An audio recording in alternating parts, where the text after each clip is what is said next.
All right, so let's start out by talking or discussing exactly how we identify a hominin. So that term hominin just simply means a member of the group, including humans and our fossil relatives, since the point we split from the other apes. So that common ancestor between the pongodids and the hominids split somewhere between 5 to 7 million years ago. That first characteristic, that first anatomical feature that separates us from the other great apes is, of course, bipedalism. And we've touched on bipedalism a little bit. We haven't really done a deep dive into bipedalism yet. We've touched upon it even in the primate unit, and even during lecture one when we talked about the 6 traits of humanity. But essentially, bipedalism has 3 different degrees or types. There's going to be occasional bipedalism, habitual bipedalism, and eventually obligate bipedalism. And we'll talk about what those mean here in a moment. But know for now that the anatomical trait that separates us from the other apes is our obligate bipedalism. And we know that the earliest bipeds, the earliest bipedal hominins, date back as far as 6 million years ago. But those earliest bipedal ancestors, essentially those that existed from about 6 million to about, I'd say about 4 million years ago, that 6 million to 4 million years ago range, were not really fully bipedal yet. They were likely practicing bipedal locomotion when traveling on the ground or when standing on stronger branches to reach higher hanging fruit, but they were likely retaining some arboreal characteristics. And we know this because we see the earliest bipeds, such as Ardipithecus ramidus, displaying a very mosaic anatomy. So that term mosaic is going to come up quite a bit over the next few chapters. So make sure you write down somewhere in your notes what mosaic means. Mosaic is essentially a mixture of primitive and derived features. So who remembers what primitive means? Is primitive older or newer features? Older. Older, exactly. And that makes the derived features the newer or the more recently emerged in our evolutionary past. Okay, so primitive means older, derived means newer. So Ardipithecus ramidus, for example, is one of our earliest bipedal ancestors. And the discovery of this fossil was really revolutionary because prior to this discovery, we thought that bipedalism emerged on the open grassland. So you may have heard of the savanna or the aridity theory before, that essentially we evolved to be bipedal so we could stand tall and see over tall savanna grasses to identify predators, identify prey, and travel from place to place. But we now know through the discovery of these pre-Australopithecine fossils like Ardipithecus ramidus and Salanthropus judensis and Orion tugenensis, we know that bipedalism actually emerged in a mixed woodland environment and not on the savanna. So we find that these earliest bipeds, for example, Ardipithecus ramidus, is displaying an anatomy that indicates to us that they're doing both. They're likely bipedal when traveling on the ground, but they also have retained some arboreal capabilities. So we're going to see things like a pelvis, a pelvic girdle that is literally half and half. The top half is more adapted to be bipedal, and the bottom half is more like a quadruped. So the top half is kind of round and basin shaped, and the bottom half is longer and more narrow, like we would see in a quadruped. We're also going to see these earliest hominids have longer phalanges. Remember, phalanges are finger bones, so longer phalanges that allow for gripping branches. Also, an opposable hallux. So all of the apes had this opposable big thumb, but the apes that are more arboreal are going to have the opposable hallux, the opposable big toe, and also our earliest hominin ancestors. So we know that our earliest ancestors were likely doing both. They didn't just transition from quadrupedalism to bipedalism overnight. The transition took millions of years. And we know that those earliest bipeds are not fully bipedal. They're what we call habitual. Okay, so let's talk about the 3 different degrees or types of bipedalism. So the first type is one that we're already familiar with, which is occasional bipedalism. So just like it sounds, occasional bipedalism is bipedal locomotion that is practiced occasionally or sometimes. So those primates that are occasional bipeds are going to practice other forms of locomotion as their primary means of movement. So the best examples of this would be chimpanzees and bonobos. They, of course, can stand bipedally and even walk bipedally for short periods of time, but it is not their primary mode of locomotion. You wouldn't call a chimpanzee or a bonobo a biped. They are primarily knuckle walkers. That's how they move around from place to place in the vast majority of circumstances. They are only bipedal in certain circumstances, when they're carrying offspring or when they're using tools or carrying food. And also when you think about watching how a chimp walks bipedally, it's not necessarily as effective as the way we walk bipedally. They're kind of bow-legged and it doesn't look as smooth and effortless as it does for a human. Okay, so an occasional biped will rely mainly on other forms of locomotion, like knuckle walking, for example. They will only resort to bipedalism under certain circumstances. And some examples of occasional bipeds would be modern day chimpanzees, bonobos, gorillas. All right, the second type or degree of bipedalism we will talk about is habitual bipedalism. So when you hear the word habitual, I want you to think of part-time. So it's bipedal locomotion that is practiced regularly, but it's not their exclusive mode of locomotion. Those that are habitual bipeds are actually going to rely on other forms of locomotion equally. And they're going to be essentially our earliest ancestors. So like I mentioned, Ardipithecus ramidus, also Australopithecus afarensis or Lucy. So both of those species are what we consider habitual or part-time bipeds. So when you look at this recreation of Ardipithecus here, you're seeing that the arms are pretty long, right? So if you look all the way down to the tips of the fingers, they go below the knee, right? And then for us, when we stand bipedally and we put our arms by our side, they're just right by our hips. So they would be essentially up here. So extremely long arms, long curved fingers. Notice the kind of broad thorax, the rib cage region. So when you're looking at this recreation here, it really looks like an ape that stood upright. So they're still retaining some of those ape-like characteristics. They're still retaining that ability to brachiate in the trees and to be kind of quadrupedal in the trees here. It's like in this recreation here, you're seeing kind of arboreal quadrupedalism going on in the trees there. And then you also see one of them standing up bipedally. So our earliest bipedal ancestors were likely doing both, which when you think about it is insanely adaptable, right?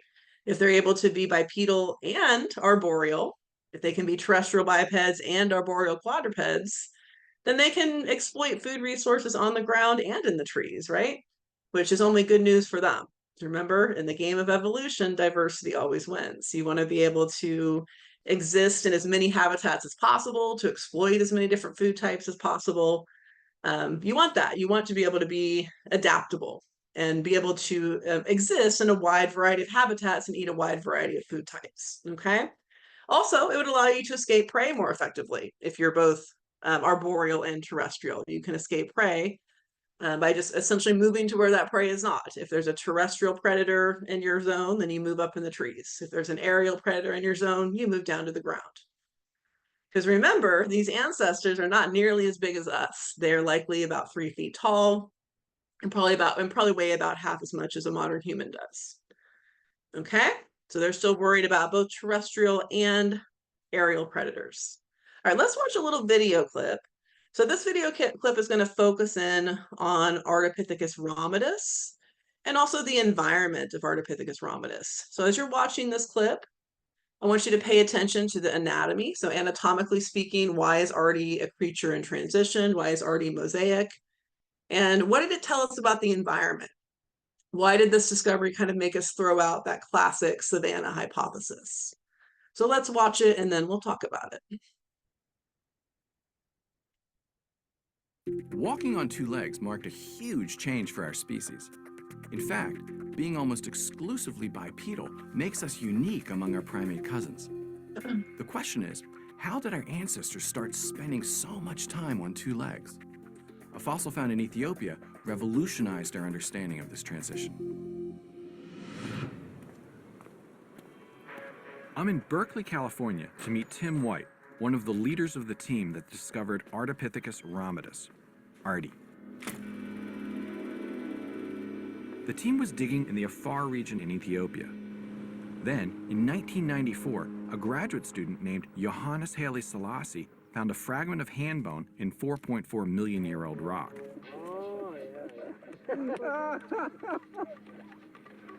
He picked up and said, "This looks like a hominid."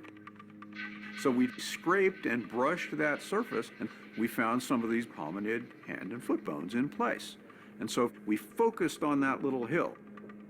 This was a hugely significant find, a new species of hominid from a time when scientists think our ancestors were becoming bipedal.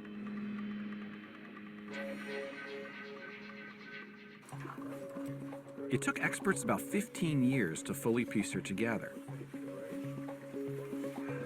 Biologist Owen Lovejoy has been figuring out how Artie might have moved. The critical thing in bipedality is the structure of the pelvis.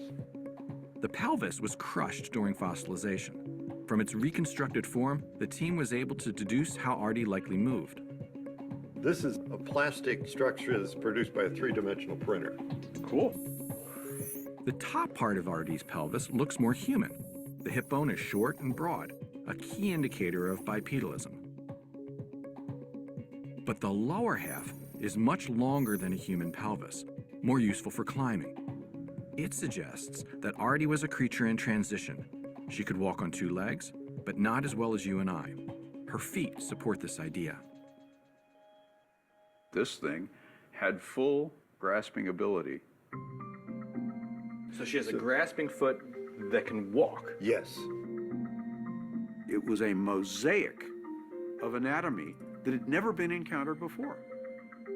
So while not as nimble on 2 feet as we are, Artie was a much better climber. But it wasn't just her body that came as a surprise. It was also her environment. The team collected around 150,000 additional fossils. Wherever they found Ardipithecus bones, they found woodland creatures, parrots, monkeys, and peacocks, as well as woodland plants. It was a woodland, not an open savanna setting. Now that's a These surprise. are woodland animals. That runs counter to so much of It what runs counter people all the way expect. back to the 1800s. So now we have a new, detailed picture of how our ancestors made the transition to bipedalism. Artie was a woodland creature. Small, just under 4 foot tall. She was a good climber, using all fours when in the trees. But she walked upright when on the ground. Our ancestors started walking on 2 legs while still living in the woods. Artie suggests that by 4.4 million years ago, the transition to walking on 2 legs was already well on its way.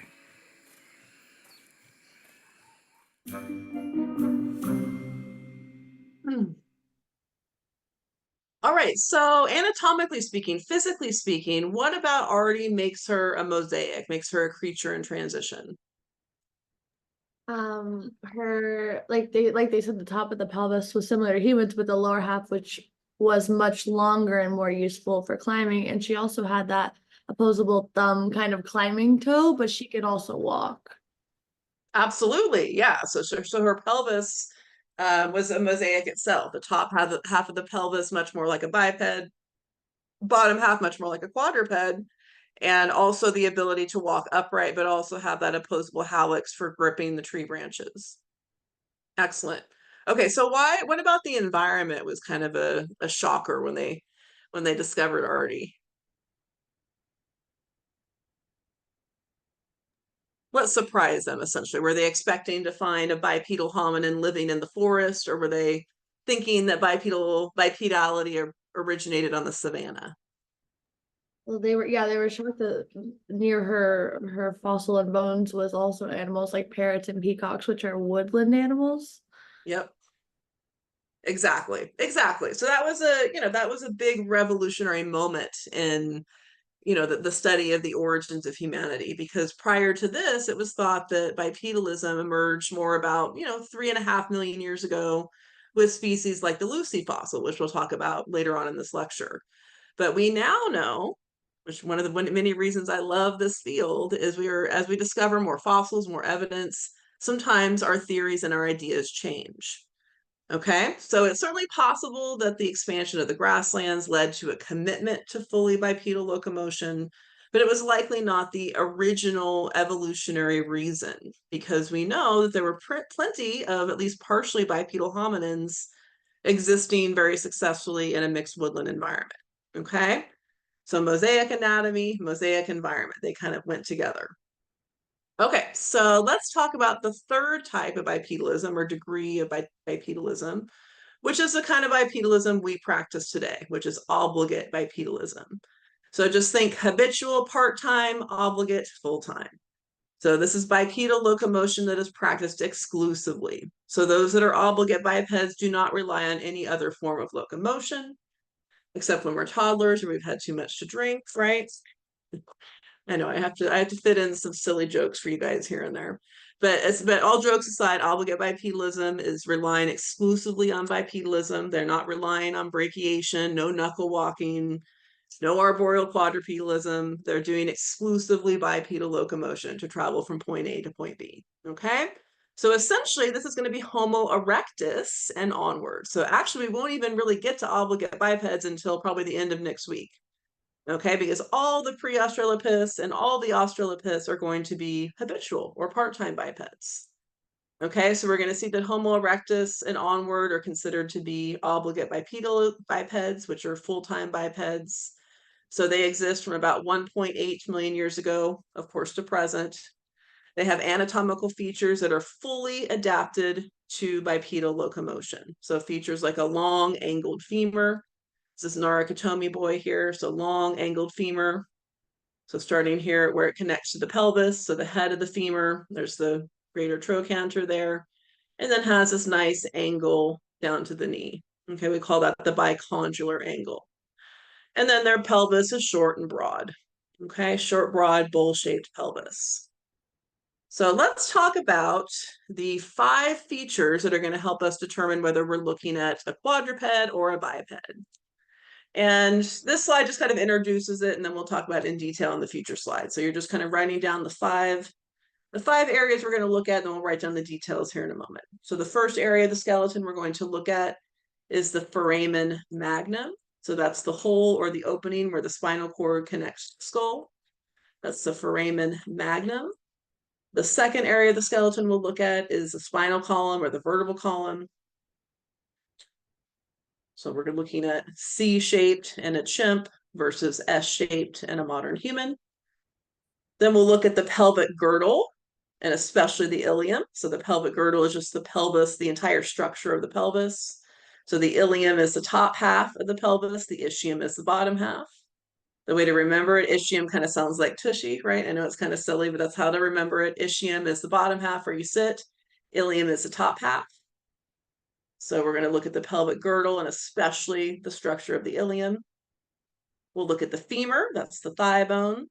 And then finally, we'll look at the hallux, the big toe, and the phalanges, the finger bones and the toe bones. So foramen magnum, vertebral column, the pelvic girdle, the femur, and the foot, essentially is what we're going to look at. All right, so foramen magnum and kind of just some other features of the skull. So the foramen magnum in a quadruped is going to be more posterior. So some of that terminology is coming back. I promised it would. So remember, posterior just means more towards the back. Anterior means more towards the front. Lateral means to the side. Superior means from above. Inferior from below. So if the foramen magnum is more posterior, and I don't have my skulls up here with me, and I'm on campus too, I just forgot to bring them up, but I will bring them on Monday, I promise. So posterior means more towards the back. So if this is the head, and then this is the foramen magnum here, so it's going to be more towards the back. Whereas in a biped, if this is the skull, the foramen magnum is going to be more directly underneath, so they could stand up bipedally like this. Okay? So posterior foramen magnum in a quadruped, the maximum skull breadth. So when you're looking at the skull from the back, the widest point is going to be more at the base if you're looking at an ape or an early hominid. I'll show you postorbital constriction here in a moment. I've got a picture of that for you. And then if you're looking at a human or a biped, they're going to have a more anterior position of the foramen magnum. The maximum skull breadth, the widest point of the skull is going to be all the way up at the top on the parietals. And we do not have postorbital constriction at all. Let me show you a picture of what that looks like. Oh, right here, yes. Okay, so when you're looking at this here, so post-orbital constriction, orbits, of course, as we know, are the eye sockets, essentially where the eyes go. So these are all hominins, so they all have anterior facing orbits here, forward facing orbits. But when you see behind the brow ridge, so this ridge of bone here, that's the brow ridge or the supraorbital ridge. When you look behind the brow, see how it sinks in a little bit? So it pinches in behind the brow. So that's called post-orbital constriction. So break that word up. Post means behind, orbits means eye. So it's how far does it sink in behind the eyes? So in smaller brained hominins, so when you're looking at the Australopithecines, you're going to see that there's a high degree of what we call post-orbital constriction. So it will sink in behind the brow fairly intensely. So there's lots of constriction here. This is an Australopithecine, smaller brained hominin. And then in the middle, we've got Homo erectus. So an example, something kind of in between. It will sink in just a little bit, but not nearly as much as we see right here. And then, of course, the modern human has no constriction at all. And just to prove it to you, everybody try it. Start with, put your fingers right above your brows and feel all the way up to your hairline. There's no constriction at all. Okay? All right, so let's look at the pelvis. So the pelvic girdle is the structure of the pelvis, essentially. So it's the two os coxae. So each half is the os coxae, or the innominate, it's sometimes called. And then the sacrum and the coccyx is back here. So we've got the quadruped pelvis here on the left. We've got a biped pelvis here on the right. So the overall shape of a quadruped pelvis is going to be long and narrow. But actually the birth canal itself is actually much wider. Okay, so this is where I wish I had you guys in person. We did this in my in-person class today. But when you look, you're going to see that the pelvic opening, the pelvic inlet, is actually going to be much wider in a quadruped. The overall shape of the pelvis is going to be long and narrow, and the iliac blades are going to flare outward to allow for a quadrupedal stance. Okay, and then over here on the right, we've got the biped. So we've got the kind of bowl-shaped, basin-shaped pelvis. So the iliac blades are going to kind of curve around and make this nice basin shape. The sacrum and the coccyx, the sacrum is much shorter and broader. So the overall shape of the pelvis is short and broad, sometimes referred to as bowl-shaped or basin-shaped. But the pelvic inlet, essentially where a baby's head would need to pass through, is actually much more narrow. So we're going to learn that bipedality actually has some evolutionary cost. So even though it was advantageous for us to be bipedal for many reasons that we'll talk about here in a moment, but the evolutionary cost essentially is childbirth became much more dangerous, possibly even deadly. Because when you're talking about the origins of bipedality, going back 6 million years in some cases, they didn't have the the medical advances to do things like medically assisted births or C-sections. Even if you're looking at 20,000 years ago, they didn't have that. So if the baby's head was too large to pass through the narrow birth canal, then that would mean death for mom and baby. So there were certainly some evolutionary trade-offs, some evolutionary costs that came along with bipedality. It wasn't all good stuff. Which we'll learn, that's kind of thing with evolution. It's not these evolutionary trends and changes. They don't always mean that every single aspect of that adaptation is going to be positive. Sometimes there's some evolutionary trade-offs or some downfalls of these adaptations.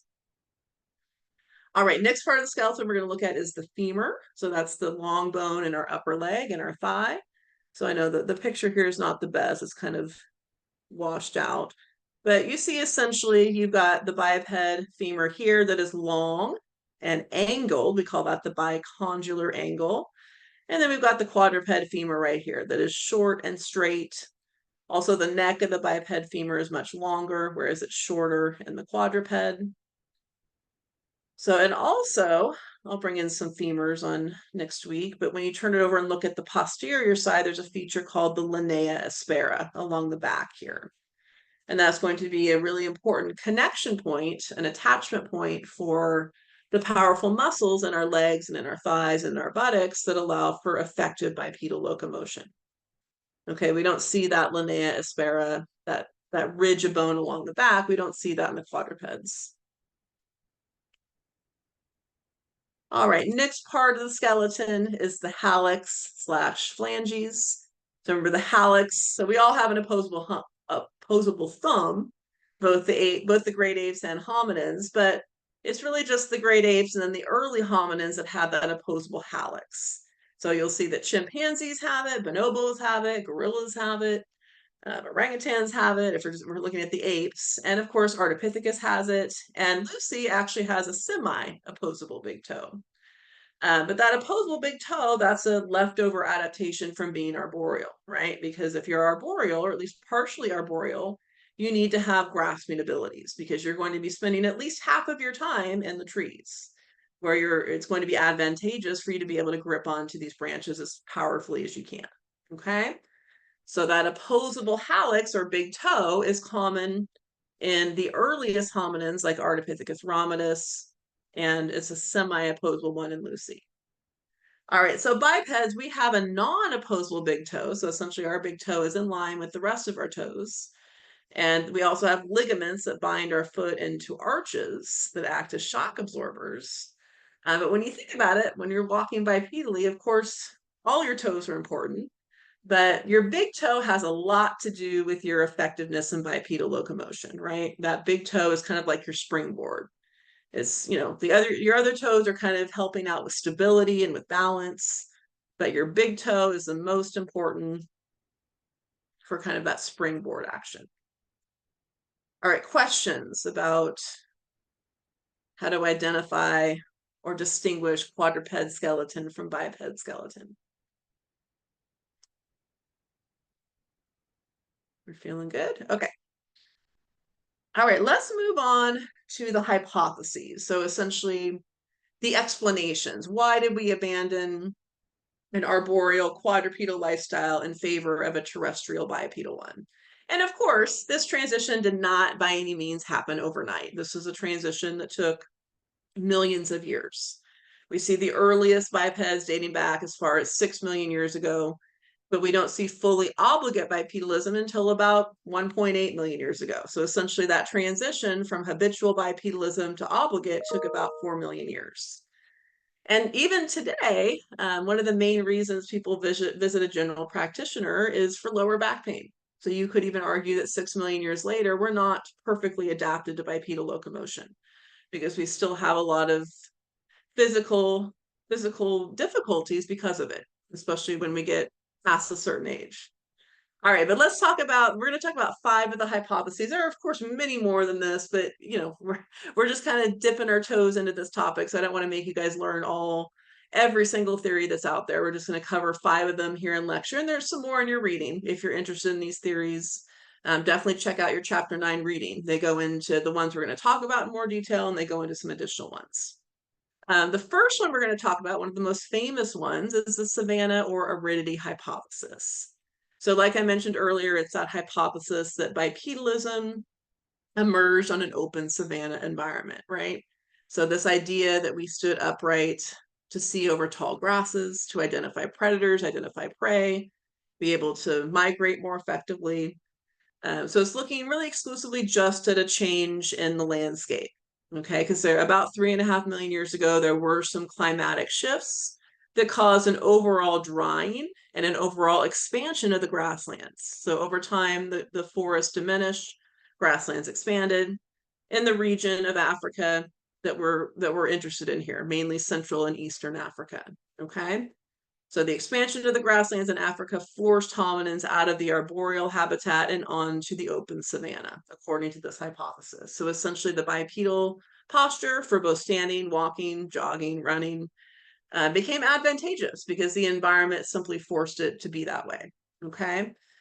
Now, this is still, I don't want to say that this is an invalid theory now because it's not, but essentially now we know that bipedalism emerged in a mixed woodland environment, not on the savanna. So it's certainly possible that the savanna environment forced a commitment to bipedal locomotion. So it could have further solidified that, yes, this is the best way for hominins to locomote. But it wasn't, at least wasn't the original adaptive purpose for it. Because of course, like I mentioned, with the discovery of Ardipithecus ramidus and other pre-Australopithecines, we know that bipedalism emerged in a mixed woodland environment, not on the savanna. Okay, so the next one we're going to talk about is called the patchy forest hypothesis. So this one was developed by Peter Rodman and Henry McHenry back in the 1980s. So this one acknowledged that bipedalism, in fact, did not emerge on the open or in the open savanna environment. It actually emerged in the mixed woodland habitat. So it says that bipedalism arose in areas where forests were fragmented and food resources also became scattered.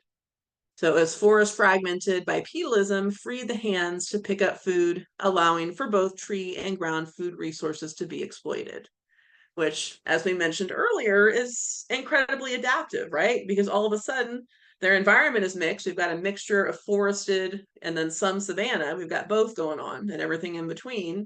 We've got some forest patches. We've got some savanna patches. So if we have a mosaic environment, it makes sense that we have this ability to locomote and to exploit resources both on the ground and in the trees. So to me, this one makes a lot of sense, especially if you're looking at the anatomical features of these earliest hominins. The mosaic anatomy kind of matches the mosaic environment. And also just what we know about evolution already, that, the more food resources these hominins can exploit, the better off they're going to be. Because if all of a sudden one food type is no longer available, if they can eat 12 other different things, no big deal. They just switch to something else. But if they can only eat this one specific type of fruit or this one herb, if they're really specialized in their dietary abilities, then they're going to be out of luck if all of a sudden one of those food resources is no longer available, right? So the more adaptable, the more flexible they can be in their dietary systems, the better off they're going to be. Okay? All right, next one is called the thermoregulation hypothesis. This one was developed by Peter Wheeler back in the late 1980s, early 1990s, I believe. So this one stated that bipedalism was favored to manage body temperature and to stay cool during the heat of the day. So essentially this upright body temperature or upright body posture would have lifted much of the body into the slightly cooler zone of air. And also it exposes bodies to more wind and more air. So when you look at these images here, the quadrupedal, let's just say this is a chimp here.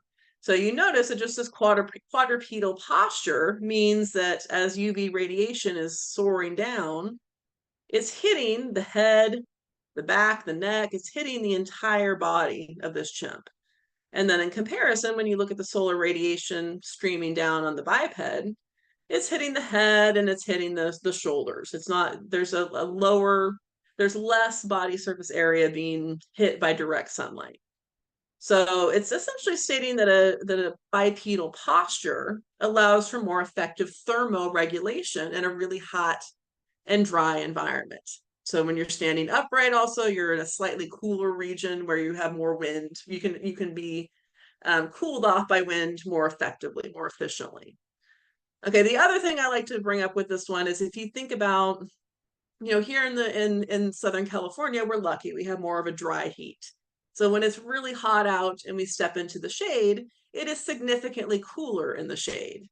Now, anybody that's ever been to the Midwest or the Deep South or anywhere that's very humid, you know that when it's really humid, even if you have some shade around you, when you step into that shade, it's not that much cooler.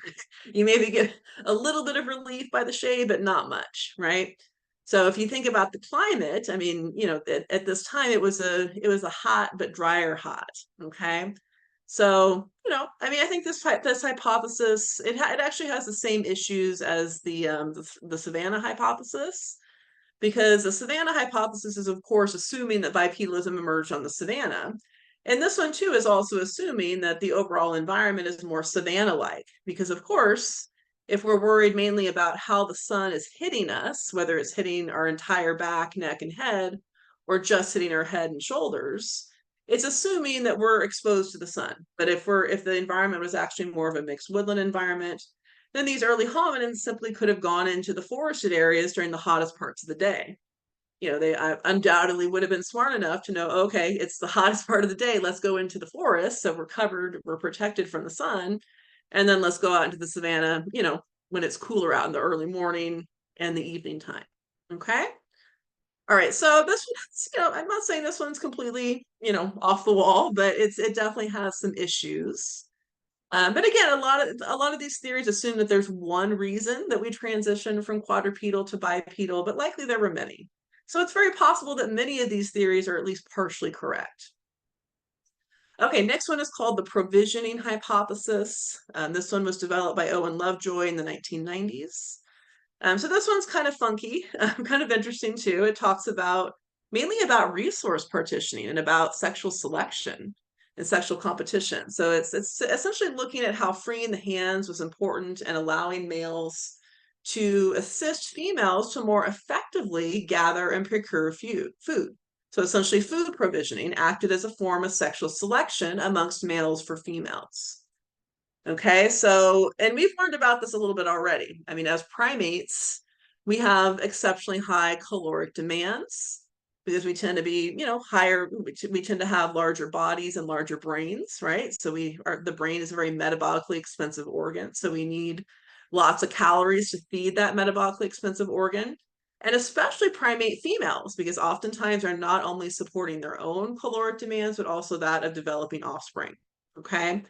So essentially, the females would want males that could help them procure those resources, right? Hypothetically, according to this theory, they would want males that would help them procure these resources. So if there were males out there that were able to more effectively help them gather these food resources and were giving these food resources to the females and their offspring, then this could serve as a form of sexual competition and sexual selection. Females would select the males that were better gatherers, that were more effective at procuring these resources that the females desperately need.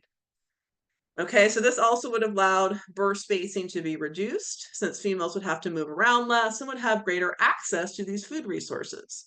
Because as we learned way back in the human adaptation chapter, when we learned about the Kalahari Bushmen and Bushwomen, they were traveling 7-8 miles a day just to gather food for survival. So they not only had high caloric demands, but they also were burning a lot of calories every day. So if there was a way to reduce the number of calories that needed to be burned and also have a more reliable food resource, then that would be advantageous to both the males and the females, but especially the females because they have such high caloric demands to support themselves and their developing offspring. So that would have hypothetically, according to this hypothesis, allowed birth spacing to be reduced. Okay? So that's the provisioning hypothesis. That one's kind of funky, but it's not impossible that had a factor. I don't think it's likely the only factor, but it's certainly possible that might have played a role in the evolution of bipedal posture. Okay, and then finally, the last one we'll talk about here in lecture. Of course, like I mentioned, there are plenty of other explanations available in your textbook. We just don't, in an intro class like this, we don't have time to go over every single one. But the last one we'll go over, at least for today, is the postural feeding hypothesis. This one was developed by Kevin Hunt in the 1990s. This one also, kind of like the patchy forest hypothesis, also acknowledged the fact that bipedalism didn't emerge on the savanna. It acknowledged the fact that bipedalism at least started to emerge in the mixed woodland environment. So this one looks more at the feeding benefits of the bipedal posture when still arboreal, when still in the trees. So, and this actually came from observations of modern day apes and their feeding strategies. So we notice that oftentimes modern day apes like chimpanzees, gorillas, orangutans, bonobos, they will sometimes stand bipedally when in the trees to reach higher hanging fruits. Okay, so they're essentially bipedal, at least a bipedal stance, a bipedal standing posture, when they're still arboreal.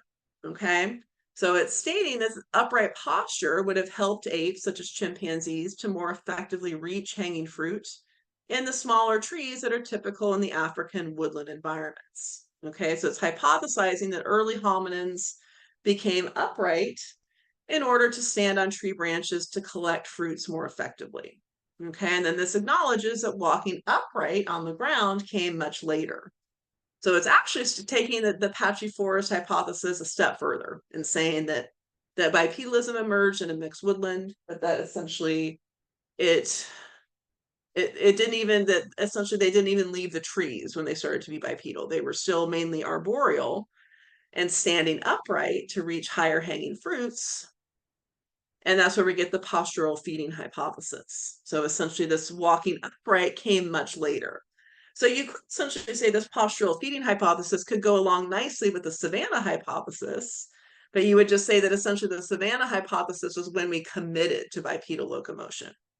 That the postural feeding hypothesis explains why it would be advantageous to have this mosaic anatomy, where you're retaining that ability to be brachiators and to be arboreal quadrupeds and to essentially locomote in the trees. You're retaining that ability, but you're also beginning to develop the bipedal stance and walking adaptations as well. Okay? Questions about any of these theories? Okay, so let's go ahead and we're going to start working our way through the hominins. Okay, we're going to be doing this the next 3 weeks. Of course, we're going to go into all sorts of fun stuff, but we're going to start working our way through the human fossil record. So we're just going to do a few species today, because I know we already did quite a bit of lecture already. So we're just going to do a few species today. But the first one we're going to talk about is Sahelanthropus tchadensis. And don't let these big long words intimidate you.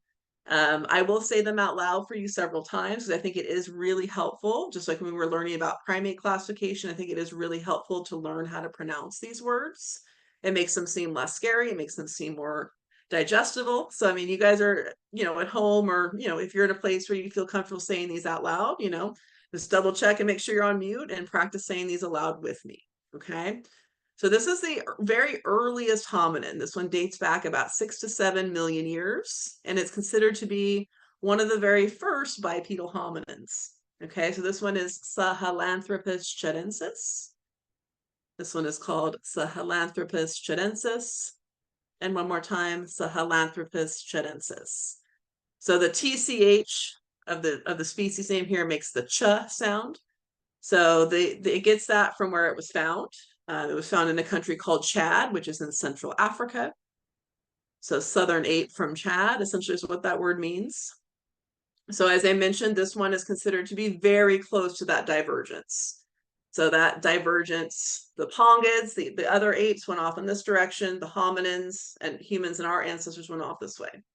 So this one is considered to be a pretty important fossil because it's very close to that divergence. So this is quite possibly that last common ancestor. Okay, so anatomical features are going to be some that are more ape-like and some that are more human-like.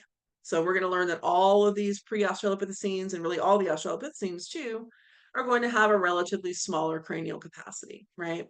So the brain for this one is about 350 cc's, 350 cubic centimeters, which is right within the range of what you'd see in a modern day chimp. Pretty much exactly within the range of the modern day chimp. We don't really see a huge jump in cranial capacity until we get to Homo erectus. Okay, so likely a habitual biped. So the foramen magnum, the hole where the spinal cord connects to the skull, is going to be more anterior. Non-honing chewing. So thinking way back, we talked about this way back in chapter 1 and a little bit in the primate chapter, but essentially you're not going to see in hominins, you won't see those really large projecting canines. You'll see reduced, smaller canines and a lack of a diastema. There's not that space in between the canine and the first premolar. So some relatively smallish canines and a non-honing chewing complex. That's a hominin feature. So other features that we're going to see, so we're in the PowerPoint slides, there's always going to be these summary slides where you see the fossil here, you see the genus and species name here. Some of the fossils have nicknames, some of them don't, but when they do, I'll give you the nickname here.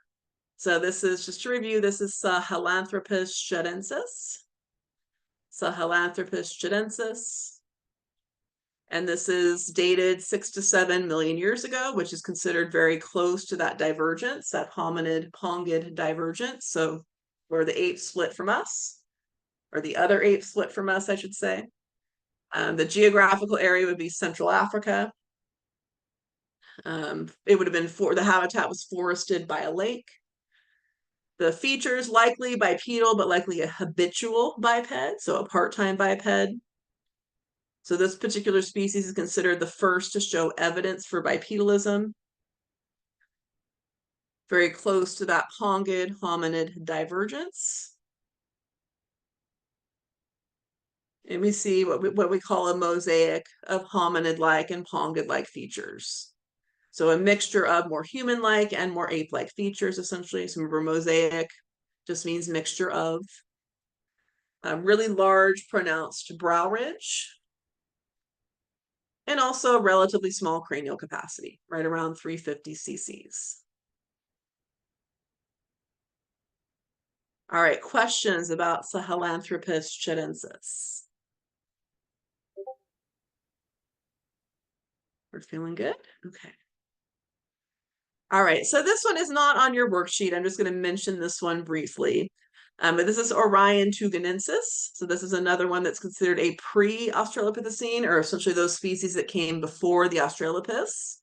So this particular fossil, we basically just have a femur and a little bit of a mandible and some hand bones from this particular species.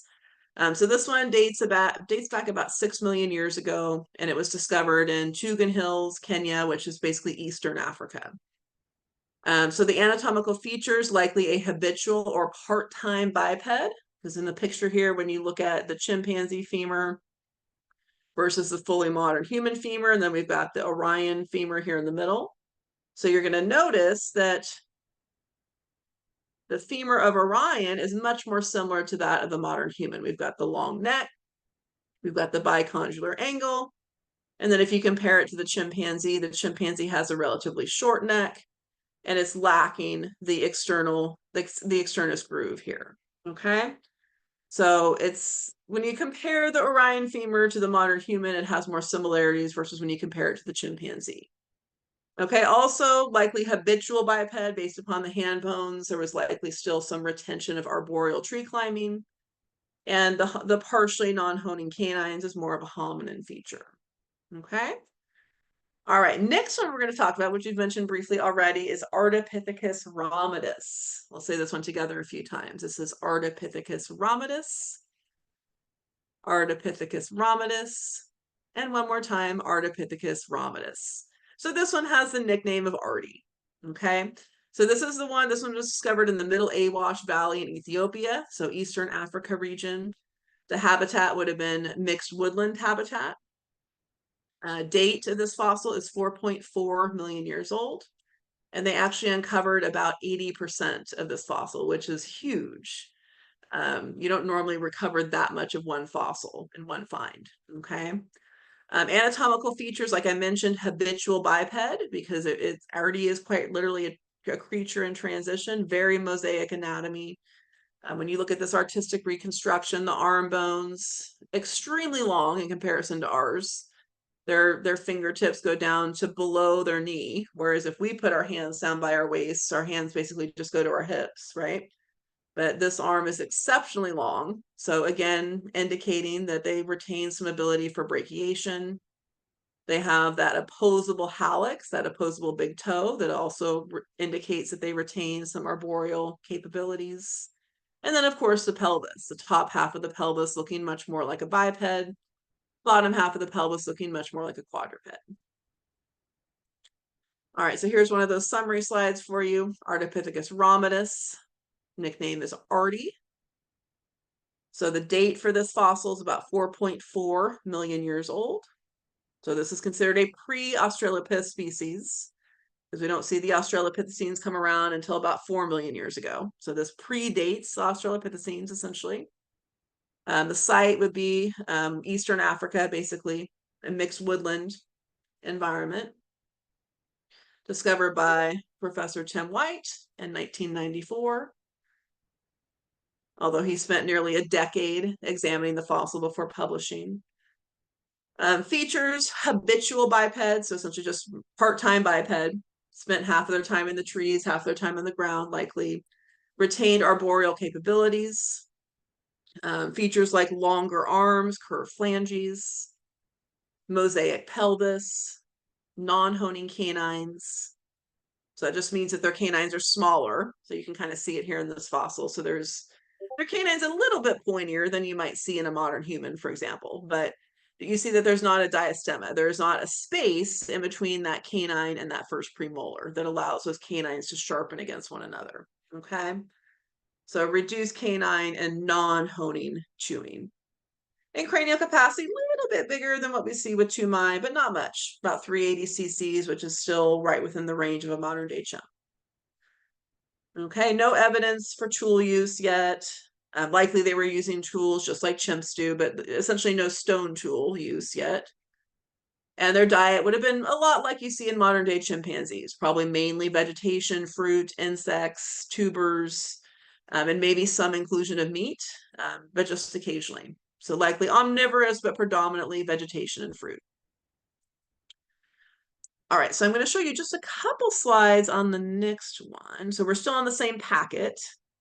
I'm just going to show you a couple because I want to talk about Lucy real quick before we go into breakout rooms. Let me pull up the Lucy slides. Okay, so just a little bit of background on the Australopithecines first. So the Australopithecines are going to span from as old as 4 million years ago to as recently as 1 million years ago. So that's the early Pliocene all the way to the early Pleistocene. So the Australopithecines as a whole were extremely successful. They were around for about 3 million years. So just because they're extinct now doesn't mean they didn't have an extremely successful time span on this planet. And remember, Homo sapiens, we've really only been around 300,000 years. So it's yet to say whether or not we will be more successful than the Australopithecines. So there's going to be, so all of them are what we consider habitual bipeds. So a combination of bipedalism and arboreal climbing. Cranial capacity for all of them is going to be relatively small. So cranial capacity for these species will range between 350 to 550. But really the important thing to remember here is their brain size is pretty much the size of what you'd see in modern day chimpanzees, gorillas, orangutans. We know that bipedal locomotion predated any significant expansion in cranial capacity by millions of years. And we're going to see that they're going to be divided into two main groups. There's going to be the gracile Australopiths and the robust Australopiths. So we will mainly save most of this for next week. I'm just going to show you one of the gracile forms today, and then we'll save most of them for next week. But just know for now, there's the gracile forms, which we call the Australopithecines, and the robust forms, which we call Paranthropus. And we'll talk about why they're robust probably next week. Because this, I just want to show you one of the most famous ones. Okay, this one is Australopithecus afarensis. Let's say this one together a few times. This is Australopithecus afarensis, Australopithecus afarensis, and one more time, Australopithecus afarensis. So this one, of course, more famously is known as the Lucy fossil. So there are hundreds of individuals and of fossil artifacts attributed to this particular species, but the Lucy fossil is one of the most famous ones, of course. Lucy was discovered by Dr. Donald Johanson in the 1970s. Lucy is a very complete skeleton considering she's 3.2 million years old. Dr. Donald Johanson and colleagues uncovered about 40% of her skeleton in the Hadar region, which is in Ethiopia, so essentially Eastern Africa. So the species was around from probably about 3 million years ago to about 3.6 million years ago. The habitat would have been a mixture of woodland and grassland. Anatomical features, just like Artie, really mosaic anatomy, so mixture of the primitive and the derived. She was also, just like Artie, likely a habitual or part-time biped, so meaning that she retained arboreal capacities while also experimenting with some bipedal ones. So she had features like long arms, curved finger bones, which suggests some degree of arboreal activity, okay? In combination with experimenting with some bipedal. Relatively small, non-honing canines. She had a kind of a prognathic face. So when you turn a skull and look at it from the side, so when you're looking at the profile, essentially, modern humans in comparison, we have a pretty vertical face, right? Our nose kind of sticks out a little bit, especially mine because I got a big one. But in comparison, I'll bring in the skulls on Monday so you guys can see it here in Zoom. But prognathic just means how far does the mid face and the jaw project forward when you're looking at the skull from the side. So the apes and the early hominins are going to have more prognathism, and then as you get closer to modern humans, we have less prognathism. Lucy likely did not have language based on the anatomical features of her hyoid bones. Remember, that's that bone in the vocal tract that's related to vocalizations and language. So Lucy likely, just like any primate, vocalized, but she likely did not have articulate speech like we see in modern day humans. And her cranial capacity, a little bit bigger than Artie's, but not much. So cranial capacity of Lucy, somewhere between 350 to 500 cc's. Okay, all right, we're gonna watch one last little clip about Lucy. So as you're watching this, I want you to think about, okay, so anatomically speaking, why is she a mosaic? Why is she a creature in transition, just like Artie? And also think about, how did she get her name? So how did she get the name Australopithecus afarensis? I'll give you a little bit of a hint, it's from the local language, but what does that mean? What does that word Australopithecus afarensis mean? Okay, so let's watch it, then we'll talk about it.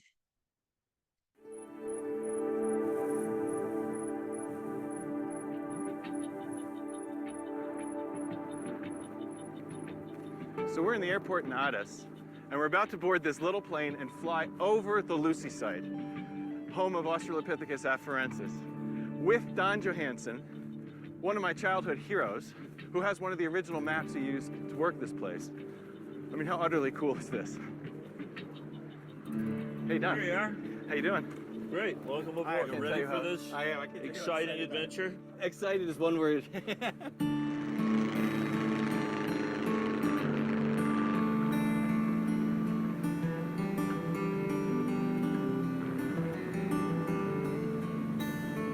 Look at those rocks. It's Boom, boom, boom, boom, fabulous. boom. Just totally stretched out. As a paleontologist, that is what I dream about.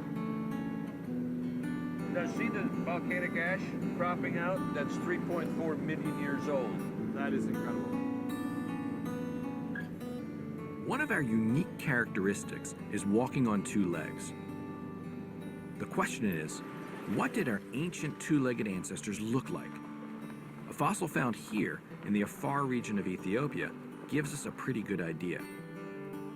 Don's taking me to see where he found a 3.2 million year old hominid known as Lucy. It was a Sunday morning back in 1974. So I came up here, looked at this, had no idea what was waiting. It was right in this area, right here. What I saw was a fragment of bone, and I looked at it and almost instantaneously said, that's a hominid. Wow. Once we broke that 3 million year barrier, it was a whole new picture of what our earliest ancestors looked like. One of the most exciting moments of my entire career. Lucy made headlines around the world because although she looked a lot like an ape, she walked on two legs. She was a biped, and at that stage, the most ancient anyone had ever found. Beautiful view of the camp. Her bones are some of the best evidence we have for what early bipeds looked like. Now, of course, if this were all articulated properly, you know, the vertebrae on top of one You'd see another, she'd be about 3.5 feet tall. You don't see that. Yeah, you don't get that. Here's the femur, That's the left. top end of the thigh bone. And this one also, I mean, when you put it all together, now you have, you know, this is telling bipedal, this is Right. giving a hint of bipedal. This certainly tells it was bipedal. That can't in like that, which is very characteristic. Our knees are close together and they Yeah, come it's up to the side. The chimps come straight up. So that's another very important aspect. Having the upper and lower leg in a straight line is no good for a biped. It makes for an awkward, waddling gait. Lucy's legs formed an angle. Her knees were close together, just like our own knees. This positions the feet directly underneath the body, making walking easier and more efficient. There we are. Lucy walked much like us, but she wasn't human. She had many primitive features too. Isn't it interesting? They had the pile of bones. You put her here, and all of a sudden you could see that it was a living person. She's beautiful. Yep. Thank you.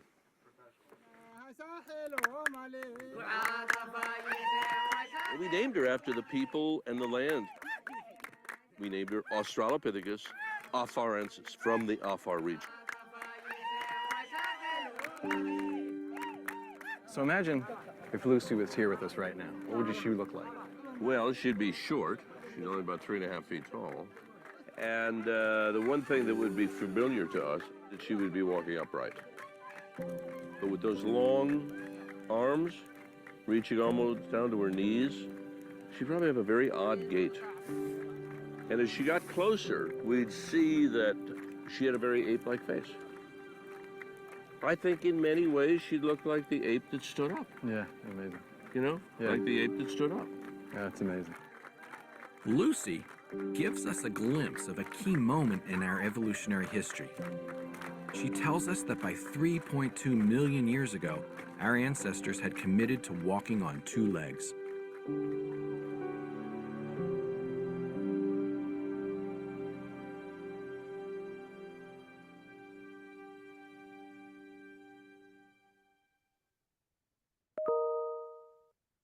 All right, so even though Lucy is the most famous fossil that's associated with the Australopithecus afarensis species, there have been 400, I think at this point, actually, since this video clip was made, over 400 fossil remains that are associated with this species.